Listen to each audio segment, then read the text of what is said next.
live from the Workplace Ninja Summit in Lucerne. Highlights, insights, and simply interesting talks. This is the Workplace Ninja Podcast.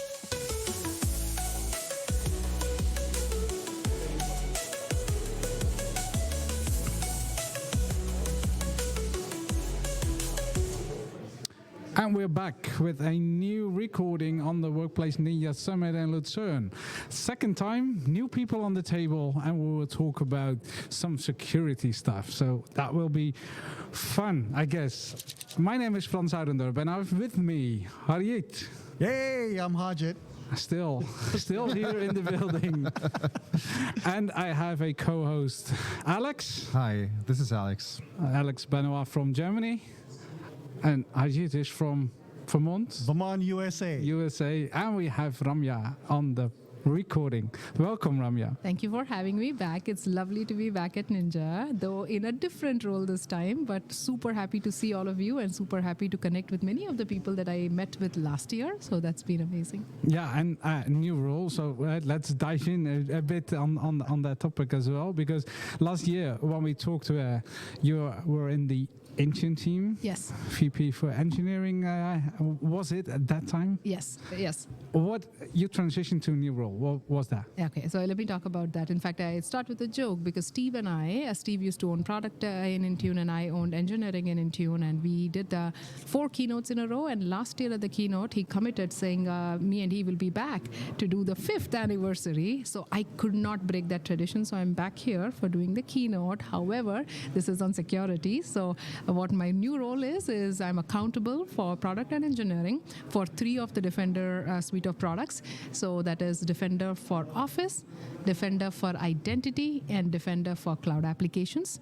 So that's what my new role is about. And overall, it's part of the Defender XDR and Sentinel offering. So I'm here to talk to all of you about that.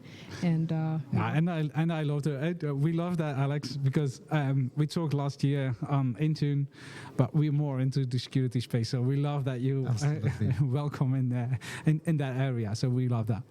Thanks for doing that. So wait, why don't you start? So it's security. You're doing all the Defender stuff.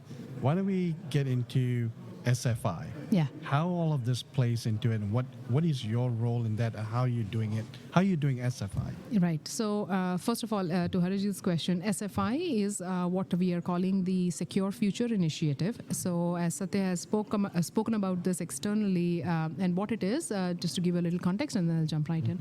SFI is basically Microsoft's journey, evolving how we build, we test, we design, we operate our software and services for the highest standards of security.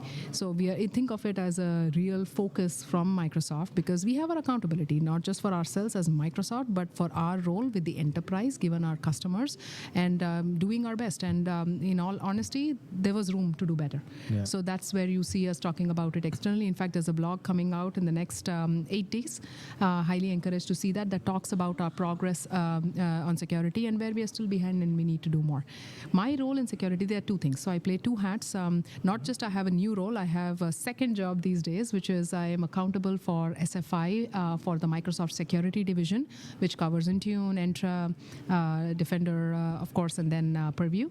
But that's my second job. So I'll talk about SFI in the role I play for Defender specifically. Mm-hmm. We, as a product offering for our customers, we needed to do more to protect our customers and through our offerings. So SFI has given us a special role to say, how do we do more? How do we increase the capability of our products from real experience that we are having as Microsoft? Yeah.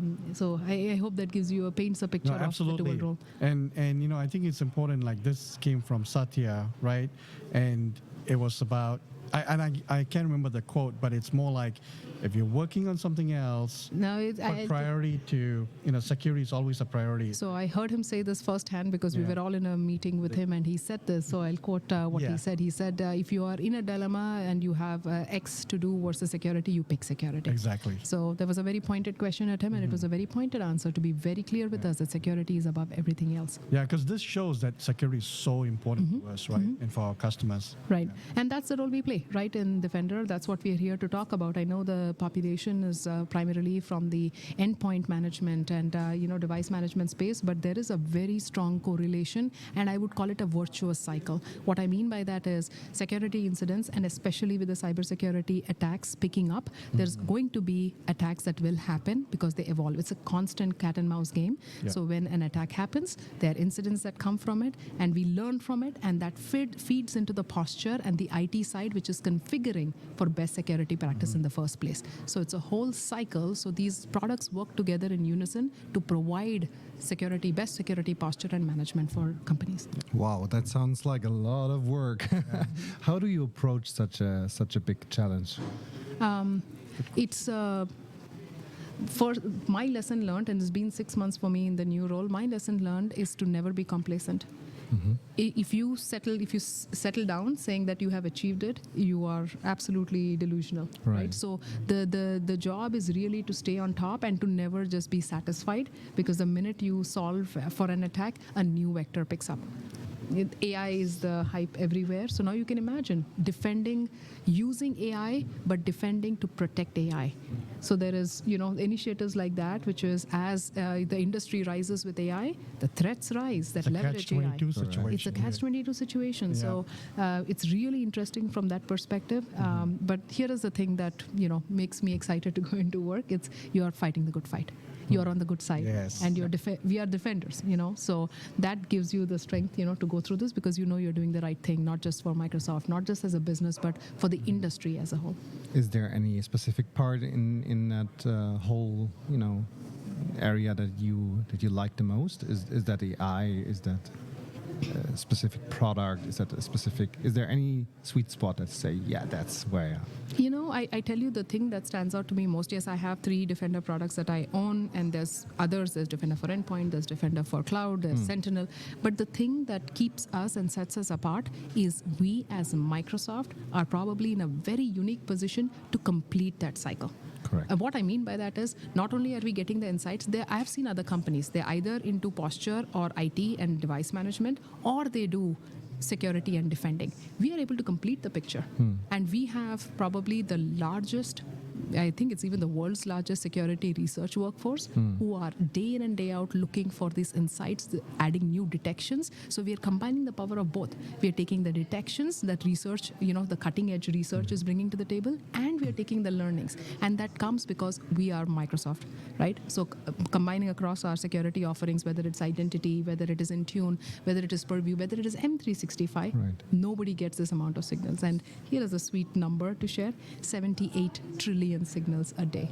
That's the amount that we get and we process. So just saying that, that is the scale at which we are operating, but that gives us immense amount of holistic picture that we're able to paint. And, That sounds like... I heard the numbers were like 4,000 attacks like a second or something like that. It's ridiculous. Unbelievable. And I on that note, a plug for the keynote tomorrow. I invite you all to come, because I'll share some stats on this, because to me, coming into this space, that was very eye-opening, and it shows you how dire the challenge is. And it is not just for one of us, but for all of us to stand against this, because we have visibility to over 1,500 unique threat groups. So these are very dangerous. These are some of the top well-known as well as dangerous threat actors. Each one has a different motivation. So I want to walk through some stories to talk about, here are some real attacks, because this is not some hypothetical stuff that we are preparing for. These are happening by the minute. So all our offerings, and whether you're in IT or whether you're in the SOC team, this matters. So hopefully it'll be insightful to everybody attending. I think it's really interesting to see the products coming together, your own 3 products. There are more, but having that all together to defend your ecosystem, I think that is really impressive.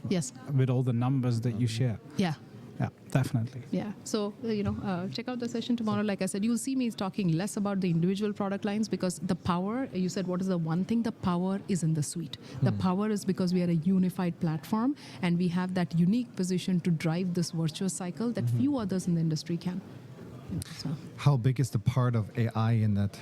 in that whole story for you? It is rising. By the day, it's rising, because nowadays what you hear about is as the AI adoption rises, you're going to hear about prompt injection attacks, things right. that we could not imagine before, things that were hard to do before. Spear phishing, I'll use that as an example. It was very hard to manually craft, so attackers would not use that. Nowadays, you can get it not only cheap because of AI, but it is so accessible. Yeah. So imagine the each of us is a target. Each of us in our roles are a target. And now AI has made that much more easy. So while AI is empowering, it could be used in the wrong hands. It can be used for very dangerous purposes. So defenders have to up their game to be able to protect and secure AI.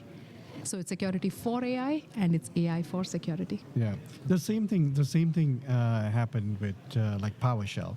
Yeah. A great Yes, tool platform, yeah. for automation, for all sorts of things. But then it's leveraged also. But then it's also leveraged for bad things. Yes, And exactly. so you got to keep up on it, right? Yeah, that's why I say it's a cat and mouse Yeah, game. cat and So mouse it's never game. ending. It's never Yeah. ending.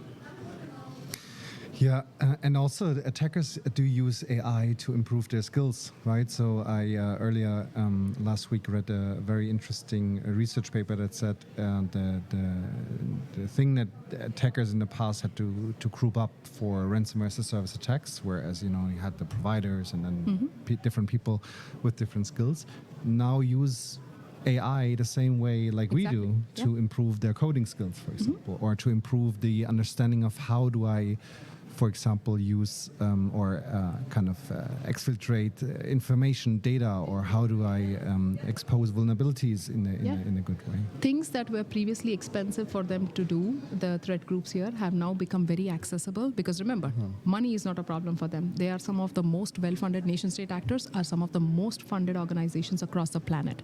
These are people whose full-time job it is to come up with these attacks and go fast. And AI is just enabling us just as much as enabling them. So creating an attack for Alex Benoit previously, which was very difficult, now is a matter of seconds because it knows everything about you.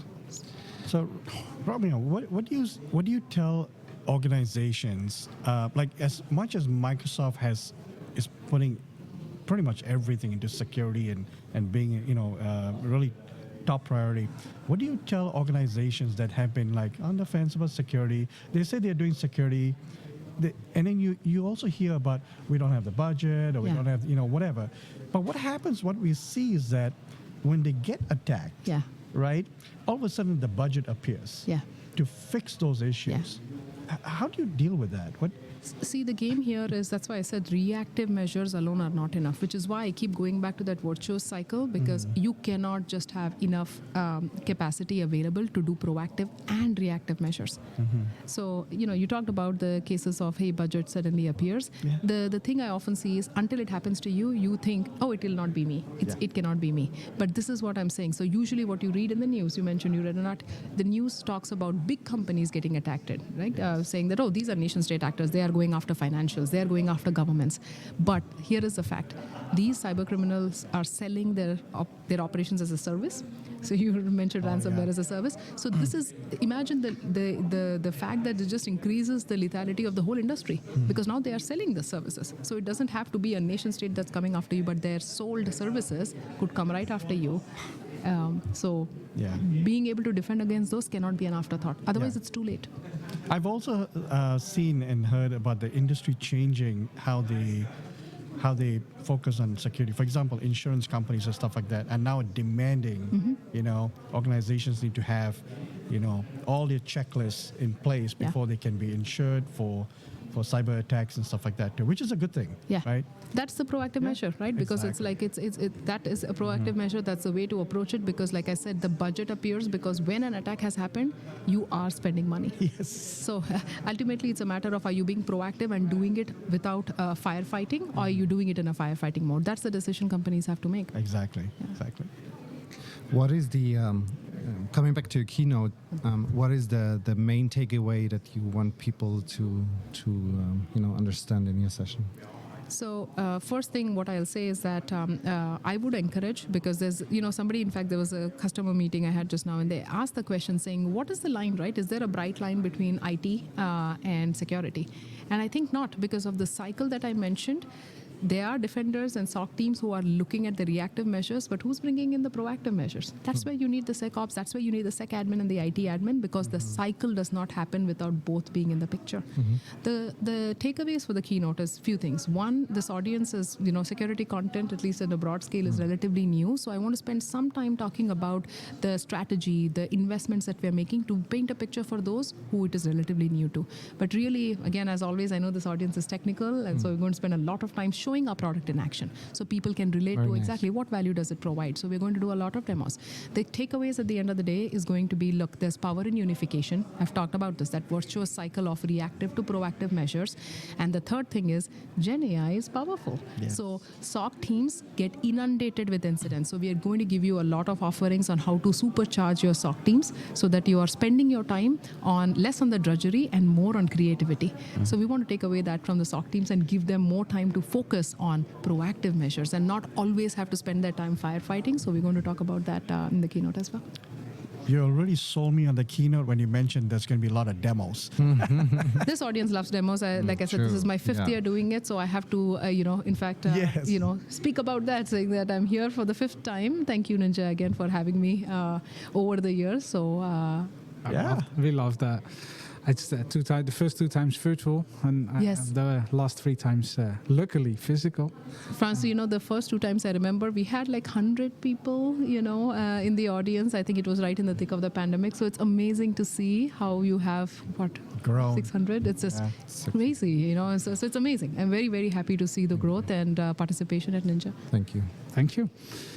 Regarding Copilot, which in the end is the product that is behind the AI, I mean, I think there are many organizations or people, individuals that have already had hands-on Copilot as a technology.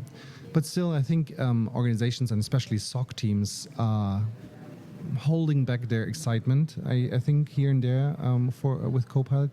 How would you encourage them? What is a good start in your perspective on all of that Copilot for security, or maybe Copilot in general stuff? How do you?